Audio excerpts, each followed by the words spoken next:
মাহফিল আমার আলোচনা শেষ, মোস্তফা মাহবুবুল আলম আলোচনা করবেন। চেয়ারম্যান এসেছে, রানিং চেয়ারম্যান। আমার ভাইজান বললেন সাবেক চেয়ারম্যান, উনি সাবেক নন, উনি রানিং চেয়ারম্যান বাংলাদেশ জাতীয়তাবাদী দল। উনি আলোচনার মাঝখানে বললেন, হুজুর আপনি ওয়াজ শেষ করেন, আপনার কাছে আমার প্রশ্ন আছে, উত্তর দিয়ে তারপরে যাবেন। আমি বললাম মাহফিলে তো বড় বক্তা আছে, উনি আমার থেকে আরো ভালো জানেন, তো উনার কাছে প্রশ্ন করবেন, উনি উত্তর দিতে পারবেন। আর আমার যদি কঠিন প্রশ্ন করেন তাইলে আমার তো এলেম কম, জানাশোনা কম, তো সুতরাং আমি যদি উত্তর দিতে না পারি তাইলে যতটুকু সম্মান আছে সেইটুকুই নষ্ট হইবে। কথা কি খারাপ বলেছি? তো উনি লাস্টে বললেন যে আমি শেষ করে দিলাম, দেওয়ার পরে উনি বললেন আমার একটু প্রশ্ন আছে, একটু শোনেন। কি তো আপনাদের মধ্যে এত মত কেন, এত পথ কেন? সূরা ফাতিহা 5 জন আলেম, এই সেই মোবাইলে দেখেছে যে 5 জন আলেম, বিখ্যাত আলেমদের মধ্যে 2 জন বলতেছে সূরা ফাতিহা না পড়লে নামাজ হবে না, আর অন্যরা বলতেছে সূরা ফাতিহা ইমামের পিছনে পড়ার দরকার নাই। এত মত পার্থক্য কেন? আপনাদের এত 13 দল কেন, 14 দল কেন? তো আমি কথা বলতে যাচ্ছি, উত্তর দিতে যাচ্ছি, বুঝাইতে যাচ্ছি, উনি উনার কথার মধ্যে কথা বলেই যাচ্ছেন। তো আমি এক পর্যায়ে আমার যে আঞ্চলিকতা, মানে আমি বললাম আপনি যদি বগর বগর করেন তা আমি কিভাবে বলবো, আমার বলার তো সুযোগ দিবেন।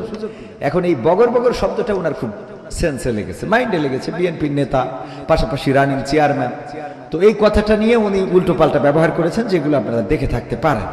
তো আজকে এটা নিয়ে কালকে থেকে তো talk of the town, Bangladesh, Satkhira, Jessore, Khulna, বিদেশ হইতে হইতে আজকে মানববন্ধন, তারপরে যে স্মারকলিপি নিয়ে গেছে ডিসি মহোদয়ের কাছে, সাতক্ষীরা জেলা ডিসির কাছে স্মারকলিপি পেশ করেছে এবং এটার ব্যবস্থা নিতে বলেছে। উনার পক্ষ থেকে আমার সাথে যোগাযোগ করা হয়েছে। আমি বলেছি আমার উনার প্রতি ন্যূনতম কোনো রাগ, ক্ষোভ, অভিমান কোনো কিছুই নাই, আমার মনের মধ্যে কিছু নাই ওনার জন্য দোয়া ছাড়া। আমি দোয়া করি আল্লাহ রাব্বুল আলামিন যেন উনাকে এটা হেদায়েতের ওসিলা করে দেন, এটা আমার দোয়া। কিন্তু সংগঠন যে সিদ্ধান্ত নিয়েছে, সাতক্ষীরার মানুষ যে সিদ্ধান্ত নিয়েছে, সেটাকে অ্যাভয়েড করার অথবা সেটাকে বন্ধ করার এখতিয়ারও আমার নাই, সেটাকে চালিয়ে নেওয়ার বলার অধিকার আমার নাই। কারণ সাতক্ষীরাবাসীকে বলেছে একজন আলেম সাতক্ষীরা এসে বেইজ্জতি হয়ে গেল, তো সাতক্ষীরার ইমানদার মুসলমান তাওহীদি জনতার দায়িত্বটা কি? এখন সাতক্ষীরার এটা তো প্রেস্টিজের ব্যাপার। আমি যদি মেহেরপুরে এসে এখন কোনো কারণে এখানে অপমানিত হই, তো আপনাদের লজ্জার কারণ কি না?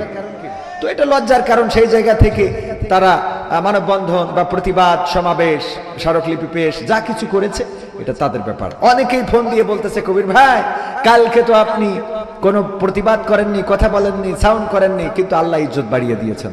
আচ্ছা, ইজ্জতের মালিক কে? ইজ্জত দেন কে? আল্লাহ। ইজ্জত বাড়ান কমান এইটার জন্য না, কালকে যেটা ঘটেছে ওই ঘটনাটার প্রত্যাশা আমি করি নাই। কেউ যদি মনে করে যে এই ঘটনায় কবির বিন সামাদ অনেক পরিস্থিতি পাইছে, তার প্রতি সিম্প্যাথি তৈরি হয়েছে বা তার এর জন্য বেশি ভালোবাসে, এটার কোনো প্রয়োজন নেই। বরং এই জাতীয় ঘটনা না ঘটে সবাই যদি ইসলামের জন্য এক কাতারে সামিল হয়ে যায়, সেটাকেই বরং আমরা ভালোবাসি। বলেন ঠিক না বেঠিক? এটাই আমাদের চাওয়া হওয়া উচিত। যাই হোক, আলোচনায় আসি।